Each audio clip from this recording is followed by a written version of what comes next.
Aquí estamos, en el segundo siglo de la cristiandad.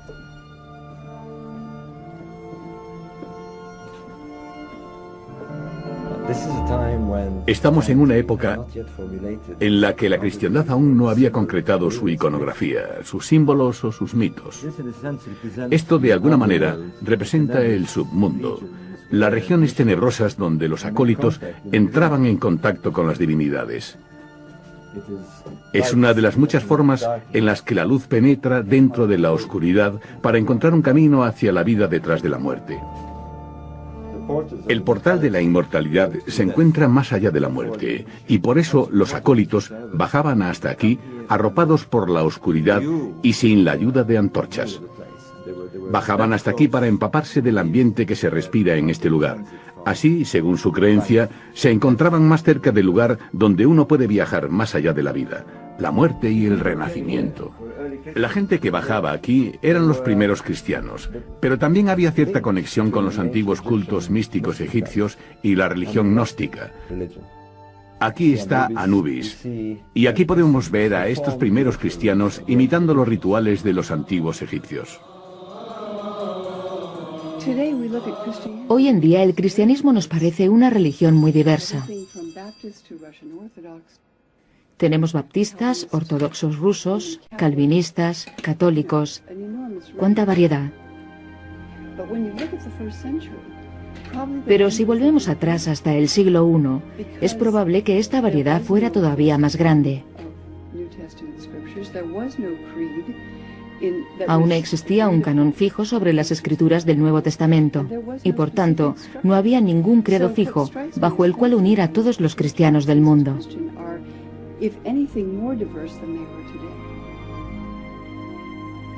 Sabemos que los seguidores de Jesús leían muchos tipos de evangelios. Los leían, los escribían y además también prestaban atención a otro tipo de escritos, epístolas, poemas, himnos y todo ese tipo de cosas. Los cristianos contemplan los comienzos de su fe con cierta nostalgia. Piensan en una época en la que las palabras de Jesús y sus apóstoles aún eran recientes, cuando solo había un único credo y ningún tipo de diferenciación sobre los contenidos de este. Pero con el paso del tiempo han emergido ciertos documentos que ofrecen una nueva perspectiva sobre la cristiandad incipiente. Si la Iglesia de hoy en día venera a Jesús como el único Hijo de Dios, aquel que murió para redimir nuestros pecados, parece ser que los primeros seguidores de Jesús practicaban una religión completamente distinta. Los cristianos judaicos no dicen nada sobre el valor del sacrificio de Cristo en la cruz. Creían que Jesús era un iluminado, un maestro. No hay concepción divina. No hay resurrección. No hay crucifijo. Solo tenemos las palabras de Jesús, que para ellos es la personificación de la sabiduría divina.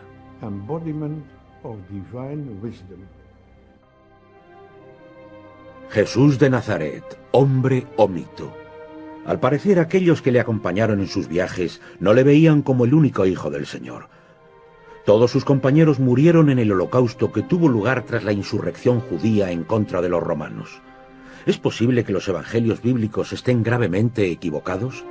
Estos fueron escritos 2 o 3 generaciones después de la muerte de Cristo y en otras ciudades del Mediterráneo, cuando ya había surgido una nueva imagen de Jesús, aquella de Hijo Divino del Señor. Pero a pesar de esto, aún quedaban voces disidentes. Francia, la Edad Media. Durante muy poco tiempo y por última vez en la historia, un credo distinto se atreve a enfrentarse directamente a la cristiandad y a su visión de Jesús. Estas personas son a ojos de la Iglesia heréticos, calaña irredimible. Durante décadas, la Iglesia desata toda su furia en contra de estos cristianos gnósticos. Los ejércitos de las cruzadas aniquilan a todos los disidentes que encuentran en su camino y se crea la Inquisición para acabar con cualquier futuro resurgimiento de, tal y como se denominan a sí mismos, los cátaros, los purificados, los puros. Ahora, muchos siglos más tarde, la gente empieza a interesarse por la historia de los cátaros y mucha gente visita los lugares donde fueron torturados. Los cátaros no fueron los precedentes de la Reforma. No eran herejes de la fe católica. Se trataba de una fe totalmente distinta que tenía sus orígenes en los albores de la cristiandad y en otras tradiciones anteriores a esta. Tiempos en los que el hombre experimentaba la realidad como un mundo lleno de sombras. Un mundo en el que se le daba la espalda a la realidad. Un mundo real. El hombre, atado e incapaz de dar la vuelta mientras cree que las sombras proyectadas sobre el muro son la realidad. Sombras que tan solo son el reflejo del mundo real que pasa por detrás de él. Esta es la descripción que Platón, el filósofo griego, hacía del hombre. Los acólitos de las antiguas religiones místicas eran capaces de deshacerse de las ataduras que les mantenían atrapados para encontrar la gnosis, una sabiduría del corazón, una revelación secreta capaz de transformar al hombre y hacerle entrar en contacto con el verdadero mundo espiritual. Estos eran los gnósticos. Pero los estudiosos de hoy en día ven una búsqueda muy similar dentro de las palabras de Pablo, uno de los primeros cristianos. Sus obras, escritas antes que los evangelios, hablan sobre encontrar a Cristo dentro de uno mismo. Los pergaminos de Nag Hammadi, hallados en Egipto hace unos 60 años, cuentan una historia muy similar. Los escritos de Nag Hammadi son incluso más importantes que los pergaminos del Mar Muerto, ya que arrojan nueva luz sobre la historia de la cristiandad, de Jesús y de Dios.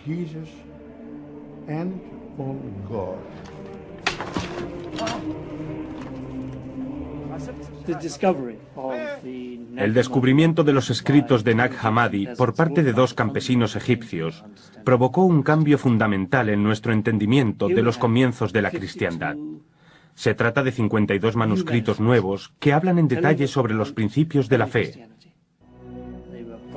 Creemos que tuvieron algo que ver con un monasterio cristiano egipcio que fueron enterrados para evitar las quemas de libros que tuvieron lugar allá por el siglo IV.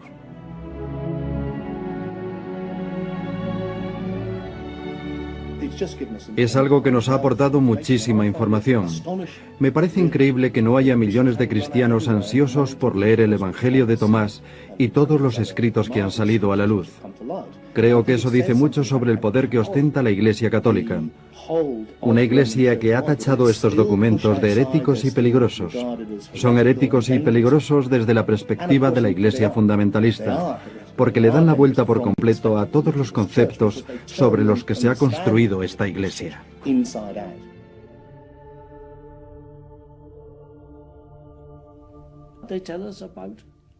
Nos hablan de toda una variedad de maneras válidas para hallar la salvación, ya sea a través de la contemplación, expandiendo la chispa divina que hay encerrada dentro de todos nosotros, comunicándonos con Dios, buscando dentro de nosotros mismos. Se trata de un acercamiento individual a la divinidad, sin la asistencia de sacerdotes u obispos. Parece atractivo. El gnosticismo es algo muy atractivo. Creo que es particularmente atractivo para la mentalidad moderna, ya que propone una religión para el individuo, no una religión mediada por una iglesia. Todo esto es esencial porque se trata de algo que los humanos han buscado siempre, que siempre han deseado. Todos queremos encontrar la divinidad dentro de nosotros mismos, pero eso es a la vez demasiado simple y demasiado complicado. Es como bañarte con miles de burbujas y que las burbujas se te metan en los ojos. Te sientes cegado, te sientes confuso, pero a la vez también te sientes más limpio.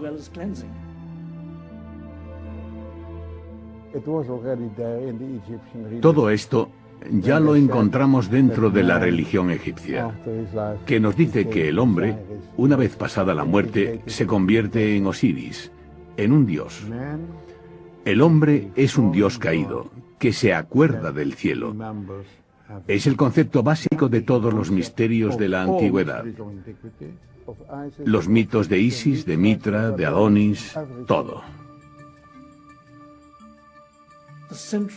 El mensaje preponderante de los gnósticos es que todos hemos nacido con una luz divina en nuestro interior, y buscar esa luz divina y expandirla es el deber de todo creyente, que la única forma de entrar en contacto con Dios es mirando dentro de nosotros mismos. ¿Qué es gnosis? Gnosis significa conocimiento propio. ¿Qué tipo de conocimiento? ¿Un éxtasis? ¿El psicoanálisis? ¿De qué se trata?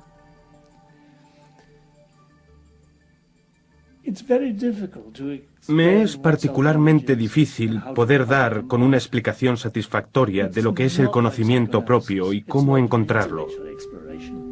No creo que sea como el psicoanálisis. No se trata de una exploración intelectual del alma, tampoco tiene que ver con el éxtasis. Se trata de una contemplación individual y sosegada, a veces con la ayuda de un líder. Es una exploración de nuestra identidad, de cómo Dios nos creó, de cómo Dios es en sí. Es una búsqueda individual muy delicada.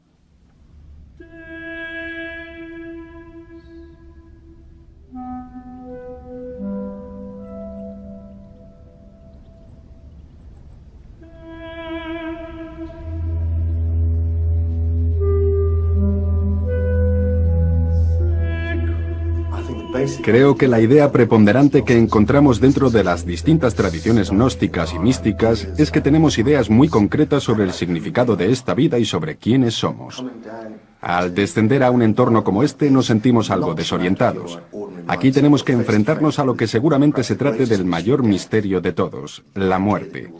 La idea de que algún día dejaremos de existir como formas físicas. Esto nos hace abandonar las viejas ideas para encontrarnos de frente con el misterio absoluto del que todo emerge, el misterio de quienes somos, el misterio eterno. Pero, ¿por qué lo buscaban en la oscuridad de estos pasadizos? Creo que es un buen lugar para aproximarse a la experiencia mística con toda la oscuridad y la luz de las velas y el eco de estas galerías. Todo esto sirve para acercarnos a ese estado místico.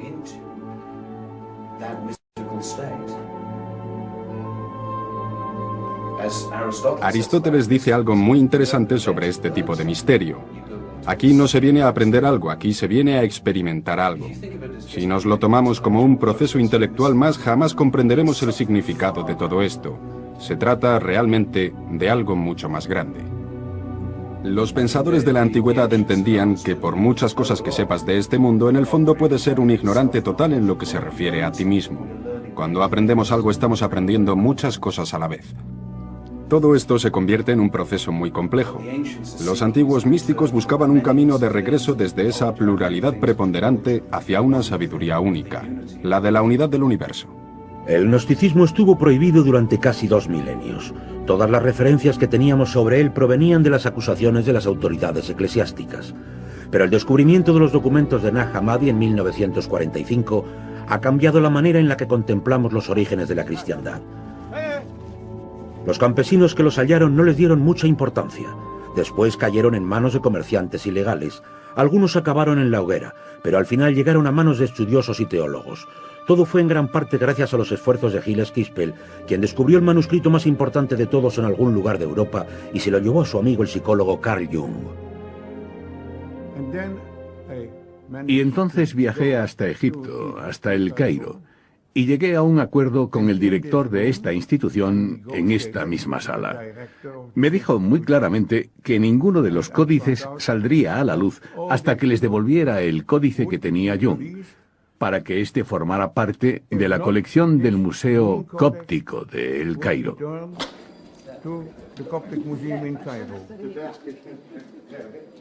Ahora los códices acumulan polvo en una pequeña sala de El Cairo que solo se abre una vez cada 10 años y solo ante la presencia de un oficial del museo, la policía secreta y un juez. Pero Quispel siempre es recibido con los brazos abiertos.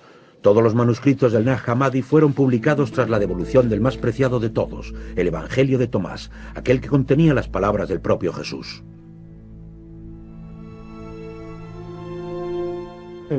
Comienza con estas palabras.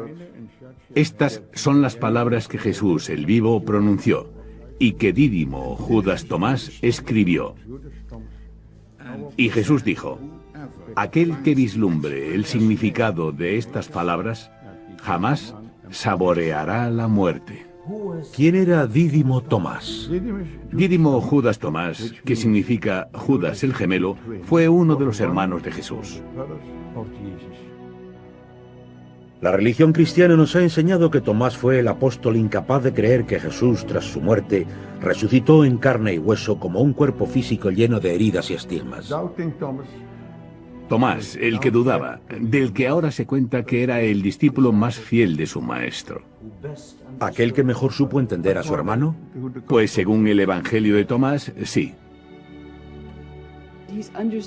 Se sobreentiende que no era literalmente el hermano gemelo de Jesús, pero que toda persona que leyera su Evangelio entendería que cualquiera puede llegar a verse a sí mismo como el hermano gemelo de Jesús.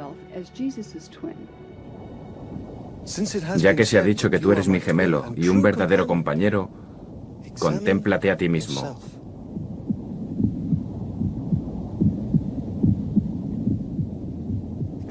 Contémplate a ti mismo, para así comprender quién eres en realidad.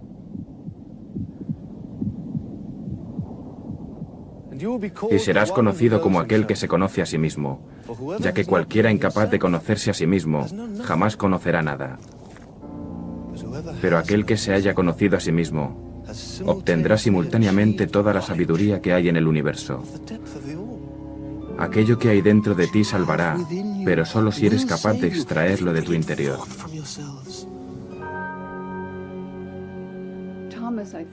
Creo que simbólicamente, Tomás representa a todos aquellos que tras haber conocido a Jesús, reconocen a Jesús dentro de ellos mismos, como si fueran sus hermanos gemelos.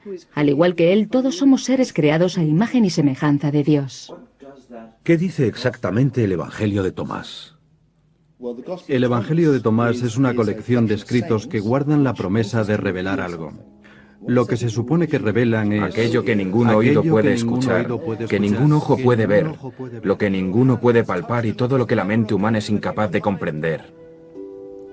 Pues cuenta básicamente que se trata de ti. Tú eres aquello que no puedes escuchar o ver, tu esencia, la conciencia. Pero que se trata de un concepto básico para entender las bases sobre las que está formada la cristiandad realmente. El paganismo sirve para llegar a la conclusión de que todo se trata de un viaje hacia el conocimiento propio. Expresaba el gran mandato que el dios Apolo entregó a los paganos del oráculo de Delfos: la búsqueda de la gnosis, la sabiduría dentro de uno mismo. Esta búsqueda era la misma para los primeros cristianos. Todos están buscando la parte de nosotros mismos que es incapaz de morir. No es que nos vayan a regalar algo que ya tenemos, es sobre el descubrimiento de que ya somos inmortales, porque nuestra esencia no está en el cuerpo. Al descubrir quién eres realmente, también descubres la sabiduría, descubres la divinidad y descubres el conocimiento que hay dentro de ti. En apariencia somos cuerpos, pero en realidad somos conciencias. Esta conciencia es testigo del nacimiento, es testigo de la muerte durante infinitud de veces, porque los gnósticos, incluyendo los gnósticos cristianos, creían en la reencarnación. Todo este proceso era un poco parecido a despertarse para después volver a dormir. Se supone que estamos dentro de un ciclo de cuerpos distintos que van y vienen, pero nosotros jamás somos el cuerpo en sí. Siempre hemos sido la conciencia que ha sido testigo de todo esto. Todos los seres humanos somos imágenes, aunque la palabra que ellos utilizan es eidelon. Somos la imagen del Espíritu Eterno. ¿Un reflejo de la divinidad? No tanto un reflejo, sino más bien la divinidad que adquiere conciencia de sí misma, se hace consciente. Los gnósticos se refieren al Padre como la oscuridad cegadora. ¿Qué es la luz sin nada que la refleje? Es oscuridad. Por tanto, la luz en sí también es oscuridad. Por eso utilizan el término oscuridad cegadora. Las posibilidades son infinitas. Solo hay luz, solo hay conciencia, sin nada de lo que ser consciente. Cuando esta infinitud crea algo con lo que ser consciente, o algo sobre lo que reflejarse, tal y como hace la luz, nace todo el universo. Esta conciencia única que es Dios se expresa a sí misma a través de todos los seres conscientes, y por tanto todos somos imágenes, eidelons, de la conciencia única que es el universo, que lo es todo, que es Dios.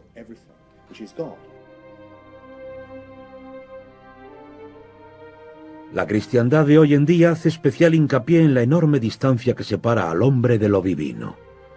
Dios es Dios, mientras que nosotros somos meros mortales. El Evangelio de Tomás contiene un mensaje muy distinto. Habla de Jesús, el Hijo de Dios, pero también se refiere al resto de la humanidad como los hijos de Dios, aunque puede que estos ni siquiera sean conscientes de ello, ya que no son conscientes de haber sido creados a imagen de Dios. La luz divina que nació antes de la creación del universo, cuando Dios dijo que se haga la luz, fue la imagen sobre la que se creó la humanidad, y dentro del Evangelio de Tomás, Jesús habla como la voz de esa luz. Soy yo. Yo soy la luz que está por encima de todo. Yo soy el todo.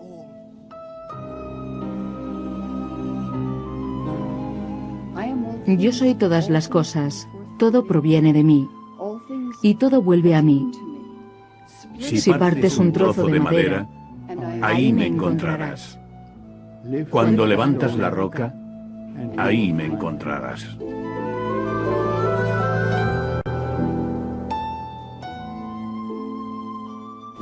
¿Por qué le tiene la Iglesia tantísimo temor a esas palabras del Evangelio de Tomás? Mira por debajo de cualquier roca y me encontrarás. Porque es una declaración panteísta. Implica que la divinidad está en todas partes y dentro de todas las cosas. La cristiandad que ha prevalecido ha impuesto una serie de dictados que rigen cualquier iglesia. Para llegar a Dios primero tienes que pasar a través del obispo. Cualquiera que quiera construir una iglesia tiene que decir que la salvación solo es posible a través de y con la ayuda de la iglesia o el representante de Dios en la tierra, el Papa. Y esa es la única manera. Mientras tanto, los gnósticos nos vienen a decir, tiene que ver con lo que puedas hacer tú ahora mismo. Esta es la gran revelación que traen los gnósticos, que tu esencia, por su propia naturaleza, es inmortal. Los gnósticos eran auténticos anarquistas, eran pensadores libres, eran libertinos, no obedecían las reglas. Su gran héroe Jesús se ve representado dentro de sus relatos como un libertino que se pasa el día rodeado de la peor calaña. Jesús rompe las reglas, pisotea las tradiciones del sábado y se pasa el día atacando y discutiendo con todas las autoridades religiosas. Es la viva representación del gnosticismo, y sus seguidores eran muy parecidos a él. Los gnósticos no le tenían demasiado cariño a las reglas establecidas. Estaban bastante más preocupados por el conocimiento interior, por quiénes somos realmente. En el Evangelio de Tomás el mensaje es mucho más importante que el mensajero. Es una idea que se remonta más allá de los evangelios de la Biblia. Igual que un hombre, quien durante mucho tiempo ha sido visto como uno de los padres de la Iglesia moderna, pero que ahora comenzamos a apreciar de una manera muy diferente, Pablo. Pablo es un gnóstico, habla del Cristo que está dentro de nosotros, habla de la inmortalidad y del misterio, habla de todo esto porque precede al literalismo. La concepción histórica de Pablo está muy equivocada. En su época no había una división entre gnosticismo o literalismo, porque el literalismo aún no había sido creado. Sencillamente no existía en esa época. Una o dos generaciones más tarde nos encontramos con los evangelios bíblicos, que narran la vida de Jesús en detalle. El mensajero se convierte así en más importante que el propio mensaje, y Jesús se convierte en el Hijo literal de Dios. Pero antes de que eso ocurriera, Pablo, antes de todos los siglos de adaptaciones e inserciones posteriores, nos habla de Jesús como un misterio, una metáfora y una voz interior. Los cristianos gnósticos creían que Pablo era su maestro. El padre de la iglesia tertuliana, que detestaba a los gnósticos, llamaba a Pablo el apóstol de los heréticos. Creía que los heréticos adoraban a Pablo, que todos se referían a su evangelio y que celebraban su palabra. Todo esto se debe al misterio y la profundidad de sus enseñanzas. De ser así, la ideología de Pablo estaba basada en una serie de ideas que se desarrollaron en este lugar. Estamos en lo que fue la entrada en Egipto, y quizás la ciudad más importante de la antigüedad, un cruce de caminos entre Asia, África y Europa, la ciudad de Alejandro. Alejandría por aquel entonces era la segunda ciudad más grande de Occidente. Ahí se originó el gnosticismo. En la ciudad había egipcios, griegos y una mayor cantidad de judíos que vivían tanto en Judea como en Galilea.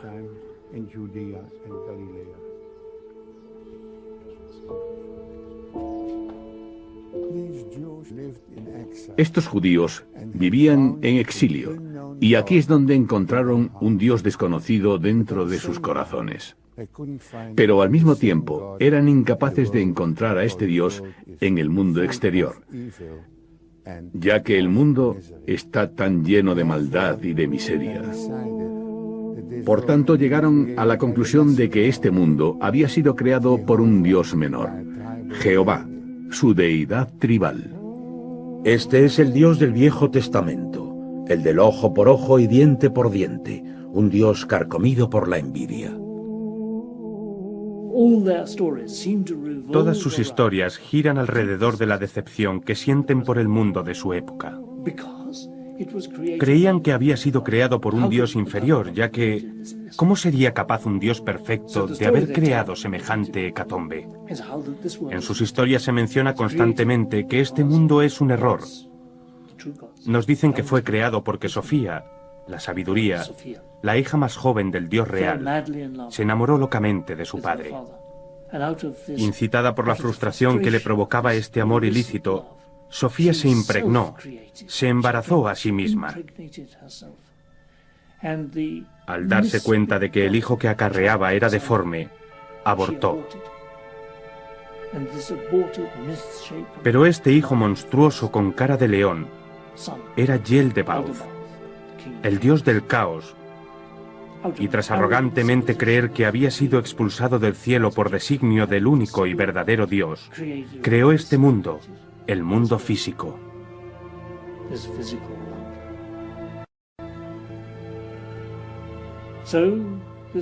Por tanto, este mundo es fruto de la pasión ilícita y el sufrimiento. Es la obra de Yel-de-Bauth, a quien los judíos y cristianos equivocadamente veneran como si se tratase del Dios verdadero. Este Dios aprisiona al hombre dentro de la materia, envolvió su alma divina y eterna en un cuerpo mortal. Al crear este mundo físico, también creó su imagen al hombre, siempre esclavo de la materia y obsesionado por acumular cada vez más.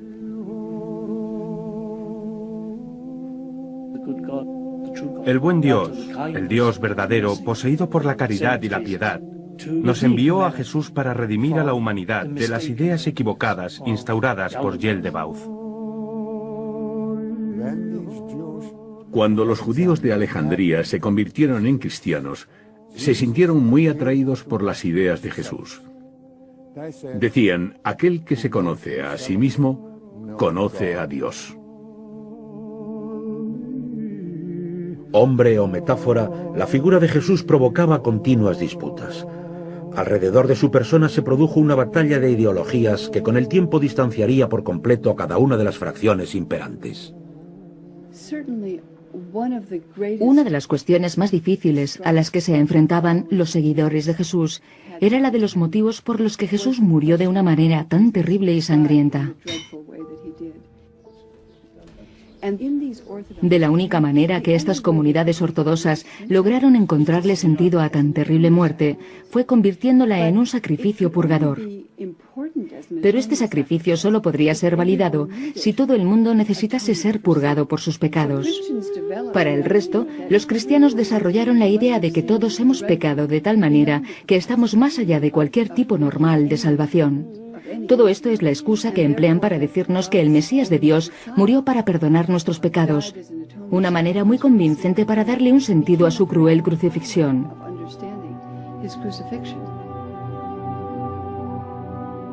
Esta convicción introdujo un elemento crucial dentro de la relación entre el hombre y la divinidad, el pecado. El ingrediente central del mensaje cristiano, su peso, es la manera en la que nos llena de culpabilidad. Nos dice que Dios nos está observando, que no solo sabe lo que hacemos, sino también lo que pensamos.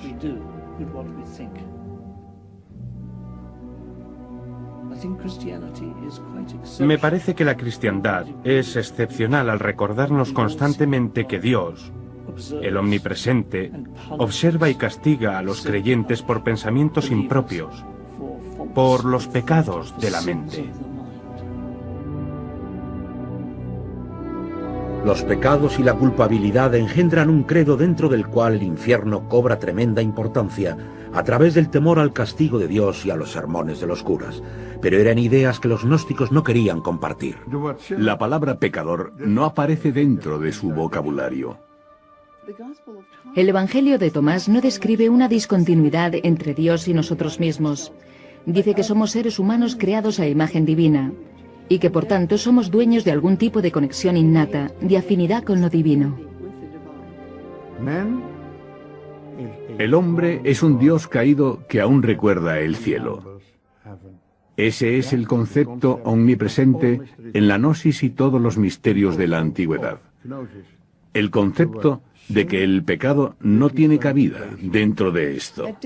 Eso, por supuesto, tampoco significa que estemos más allá del pecado o que seamos divinos, sino más bien que podemos encontrar nuestro propio camino hacia Dios cuando encontremos el camino hacia nosotros mismos. Y en cuanto a los pecados que cometamos y los errores de nuestras vidas, dicen que siempre hay maneras de aprender de nuevo. Pero para hacer que el pecado fuera tan importante que Jesús tuvo que morir para redimirnos, los teólogos de la era recurrieron a un antiguo mito, el de Adán y Eva y el pecado original, la causa de la mortalidad del hombre. Los cristianos están mucho más interesados en los pecados de Eva que los judíos. Antes de la concepción de la cristiandad ortodoxa, el pecado no había sido un tema tan importante. Los rabinos judíos, los paganos y los maestros gnósticos básicamente estaban de acuerdo en que dentro de todos existía la capacidad de obedecer o desobedecer a Dios. Tenemos buenos y malos impulsos. Se comprendía que eso formaba parte de la condición humana. Esto provocó debates muy violentos porque a muchos cristianos esto les parecía toda una locura. Sencillamente había comido una manzana, una pequeña desobediencia, y tras esto, todos los cristianos del mundo están condenados por Dios durante toda la eternidad, condenados a vivir una existencia inferior en vez de vivir en el paraíso. Jesús el iluminador, la voz, el símbolo de la divinidad. Los gnósticos veían a Jesús como un hombre que recibía la sabiduría divina en el momento de su bautismo, cuando se convirtió en una especie de Buda, Cristo, el hombre iluminado. Pero la religión ortodoxa lo veía todo en términos literales. Si Jesús era divino, si era el único hijo de Dios, el único hijo creado, también tenía que haber nacido de forma divina. Una noción que los gnósticos veían como infantil y ridícula. Esta división de opiniones encuentra su apogeo con el último evangelio de la Biblia, el de Juan. Los cristianos hoy en día pensarán, bueno, la cristiandad dice claramente que Jesús es el Hijo de Dios, pero eso no es lo que encontramos en los evangelios de Mateo, Marcos y Lucas. Ahí se propaga la idea de que Jesús es el Mesías de Dios, el que redime a su pueblo, aquel que enseña el camino de la rectitud. Según esos preceptos, cualquier judío también podría ser seguidor de Jesús. El Evangelio de Juan propaga que Jesús es el Hijo de Dios, y es más, su único Hijo. Lo más sorprendente es que este Evangelio, un Evangelio sobre el cual jamás hemos encontrado mención alguna entre todos los escritos de los primeros cristianos ortodoxos de antes del año 160, se haya convertido en la lente a través de la cual contemplamos el resto de los escritos bíblicos. Sé que puede sonar extraño, pero cada vez me siento más convencida de que el Evangelio de Juan se escribió sencillamente para hacerle frente a esta otra opinión. Y es una propuesta que cambia el entendimiento del mensaje cristiano de una manera muy dramática. Jesús, literalmente el Hijo de Dios, un hijo creado, no nacido. Pero para los gnósticos Jesús era una metáfora, un símbolo para la divinidad que hay dentro de todos nosotros. En ese sentido, todos somos hijos de Dios. Todos somos hijos de Dios cuando nos damos cuenta de nuestra identidad verdadera. Y cuando no nos percatamos de ello, estamos dentro de una especie de limbo. Todo esto me parece fascinante porque en las enseñanzas antiguas ya estamos en el submundo. Resulta que ahora es cuando estamos muertos. Para los gnósticos y los místicos, ahora vivimos en un mundo en el que estamos espiritualmente muertos. La realidad es que todos somos Dios, somos la conciencia que acapara todo el universo. Cometemos el error de sentirnos identificados con estos cuerpos individuales. La moral de la historia es que tenemos que dejar morir esa identidad del cuerpo que hay colgado sobre la cruz y que después tenemos que resucitar hasta llegar a nuestra identidad verdadera, la del Hijo de Dios. El Cristo es la conciencia del Padre, por tanto todos somos Cristos y todos tenemos que resucitar y al hacerlo, Cristo también resucitará con nosotros. Entonces, bajo esa perspectiva, todo el mito, toda la historia de la crucifixión y la resurrección es un modelo a seguir para todos. Sí, un modelo a través del cual podemos ser iniciados.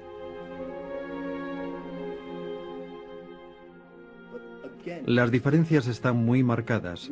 La versión literaria de la Iglesia cristiana propone una idea bastante macabra, que de alguna manera al final de los tiempos todos resucitaremos dentro de nuestros antiguos cuerpos y volveremos a ser entidades corpóreas.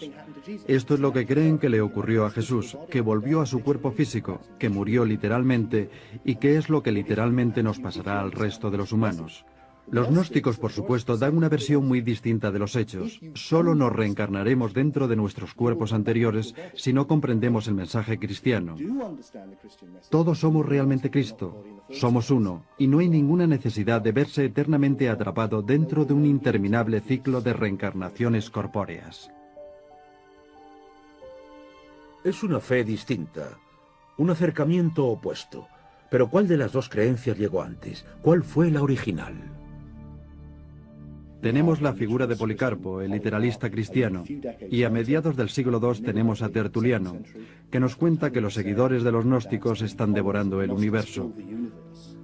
Todo esto nos hace pensar que una iglesia literalista, la misma iglesia que se corresponde con la imagen más tradicional del cristianismo, es la misma iglesia que nació directamente de los apóstoles, de Pedro y todos esos personajes, y que los gnósticos fueron una especie de facción rebelde pagana que surgió mucho más tarde. Nosotros estamos diciendo en realidad que ocurrió completamente al revés, que la cristiandad gnóstica estaba muy difundida en el primer y segundo siglo después de Cristo. El ortodoxismo que todos conocemos nació mucho después del gnosticismo. La cristiandad se define a sí misma a través de aquello a lo que se enfrenta. La Iglesia canónica solo comenzó a adquirir identidad propia tras declarar a los gnósticos como enemigos del credo. 7 u 8 generaciones tras la muerte de Jesús, los fundadores de la Iglesia ortodoxa se sirven de docenas de distintos evangelios y escritos para comenzar la reforma religiosa que quedaría concretada en las páginas del Nuevo Testamento, el escrito canónico que delimitaría y definiría el credo. Creo que enfrentados a este terrible peligro y al verse perseguidos por las autoridades, los líderes cristianos se vieron obligados a intentar resumir todas aquellas enseñanzas cristianas básicas que eran comunes a todas las distintas fracciones del credo. Dentro de esta selección, casi todos los elementos gnósticos, elementos demasiado complicados para una visión literalista de Jesús, fueron ignorados. Una de las mejores cosas que tiene la cristiandad es la simplicidad con la que puede ser propagado su mensaje. Puedes decir, Jesús es el Hijo de Dios, Jesús vino a salvarnos de nuestros pecados, Jesús murió por nosotros. Si eres capaz de pronunciar estas frases, ya tienes las entradas para la secta cristiana, para la Iglesia cristiana. Entonces, ¿los evangelios son realmente una invención? No creo que sea correcto decir que son una invención. Sencillamente están abiertos a interpretaciones muy ambiguas. Tomemos a Pablo, por ejemplo. El propio Pablo habló sobre hablar de dos maneras al mismo tiempo, tanto para aquellos capaces de comprender el mensaje espiritual, como para los demás que solo son capaces de entenderlo literalmente. Asociada a la figura de Jesús, nos encontramos con una frase que creo que está estampada más que ninguna otra sobre las paredes de todas las iglesias del mundo. Esta dice, nadie se acerca al Padre sin acercarse antes a mí. Y eso, dentro del pensamiento gnóstico, significa que para llegar a Dios tienes que alcanzar lo que esta figura representa dentro de ti. Este también es el mensaje de Pablo. Para encontrar a Dios tienes que encontrar el Cristo que hay en tu interior. Es una alegoría de la verdad. Pero el liberalismo insiste en que no, que esta es la única manera. Y creo que una vez que nos hemos hecho a la idea de una encarnación literal del Hijo de Dios, que no hijo de Dios mítico, entonces se llega a la conclusión de que la obligación de todo buen cristiano consiste en salvar las almas del prójimo. Ahora resulta que todo el mundo tiene que creerse esto. Tenemos un mandato divino que nos obliga a ser autoritarios. Se trataba de un debate muy peculiar. Los cristianos se lo tomaban todo muy personalmente, y eso en realidad es la naturaleza de la cristiandad. Pero cuando personalizas la divinidad, también estás dotando a esta de la furia, los juicios, el resentimiento y la agresión que existen dentro de toda personalidad humana. Los cristianos se lo tomaban todo demasiado a pecho. Se pusieron muy violentos porque creían que se les estaba restando importancia a su Salvador. Los gnósticos solo querían averiguar dónde estaba la verdad. El mayor obstáculo al que se enfrentaban los gnósticos era que dentro de su búsqueda individual de la salvación no tenían una organización central, no estaban unidos. Los gnósticos atacaron las opiniones de los primeros cristianos. Pero los cristianos no se contentaron con sencillamente atacar las opiniones de los gnósticos, sino que atacaron a los gnósticos así. Es probable que ambas facciones pudieran haber sobrevivido hasta la actualidad, de no haber sido por la presencia de este hombre, Constantino, el primer emperador romano que abrazó la cristiandad y el máximo impulsor del crecimiento del poder y la influencia de la Iglesia cristiana. La historia dice que Constantino tuvo una visión, un sueño en el que vio un crucifijo flotando en el cielo. Constantino estaba convencido de que si se convertía en cristiano y utilizaba este emblema para sus tropas, ganaría la batalla contra el emperador pagano que era rival. Aquí, en el puente de Milvian, fue donde se libró la batalla definitiva que serviría para imponer el cristianismo, la religión preponderante de la época.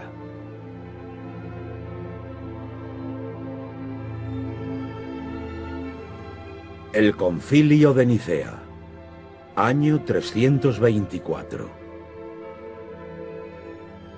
El emperador Constantino regulariza todas las disidencias dentro del credo.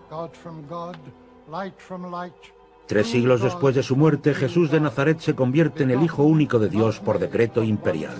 Todas las demás opiniones quedan descartadas.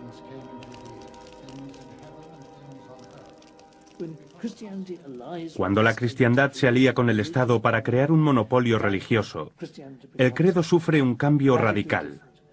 El cambio para algunos puede parecer todo un triunfo para la religión, hasta que nos fijamos que, una vez institucionalizada la Iglesia, empieza a cometer los mismos crímenes que ha criticado durante los 300 primeros años de su existencia, ya que persigue a la gente y mata en nombre de la religión.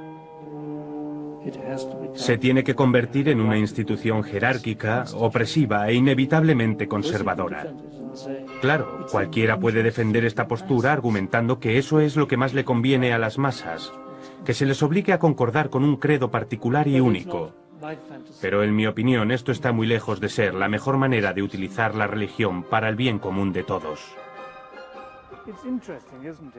Uno de los primeros actos de Constantino tras su conversión al cristianismo es la de regalar a la Iglesia de Roma y la Iglesia de San Juan, la catedral de aquel entonces, una enorme cantidad de oro y plata, aparte de 12 estatuas a escala real de los apóstoles y 2 estatuas enormes de Jesús forjadas en plata.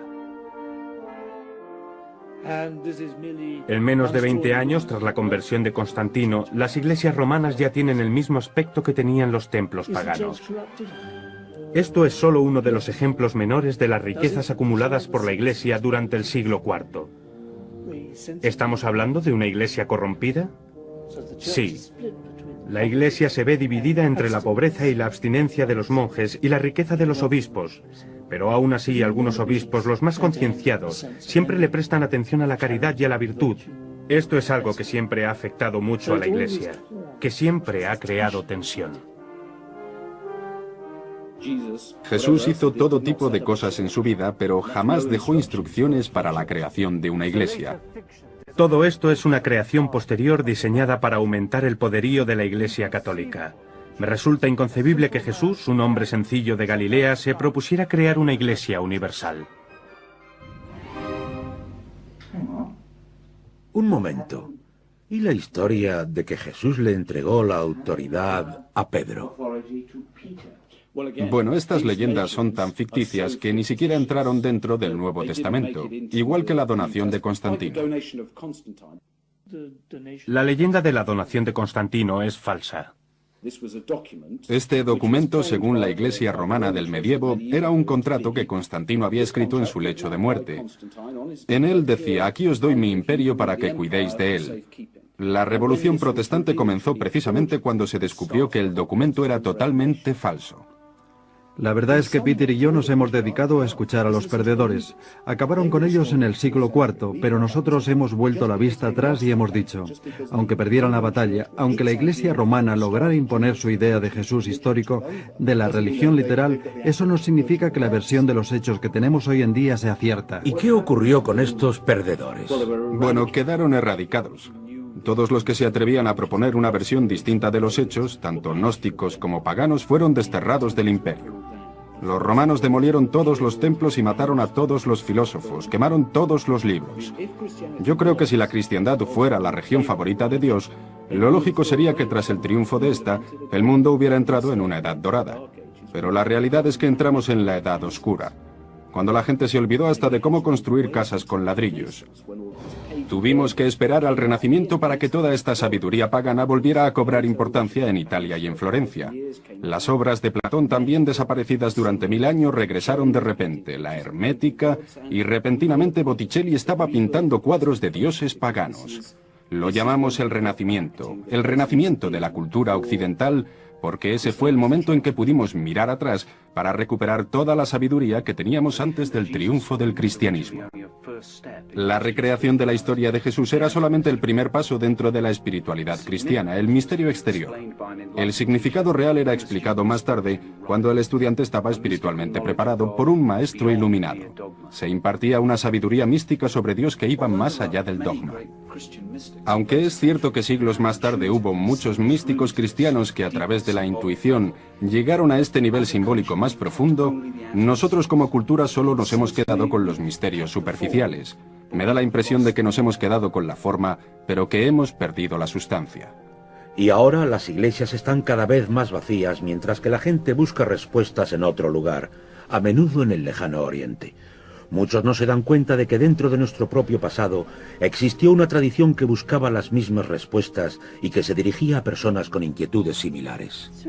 Hay ciertos padres de la Iglesia, como Irineo, con sus célebres 5 volúmenes, en los que arremete contra los heréticos y tacha a muchos grupos que en principio se veían identificados con el cristianismo como cultos amorales.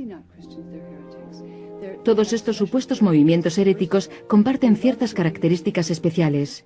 En primer lugar, a todos les encanta leer e interpretar las escrituras. También le da especial importancia a la intuición, las revelaciones y los sueños, ya que ven todo esto como una conexión con la divinidad. En último lugar, siempre están buscando, siempre están abiertos a nuevas ideas y experiencias. Esto también lo encontramos en muchas de las filosofías alternativas de nuestra época. Se trata de un tipo de persona que no se da por satisfecha y que quiere seguir descubriendo cosas nuevas. Pero esta curiosidad innata supuso el fin de una tradición que desapareció durante muchos siglos y que aún hoy en día nos es difícil escrutar.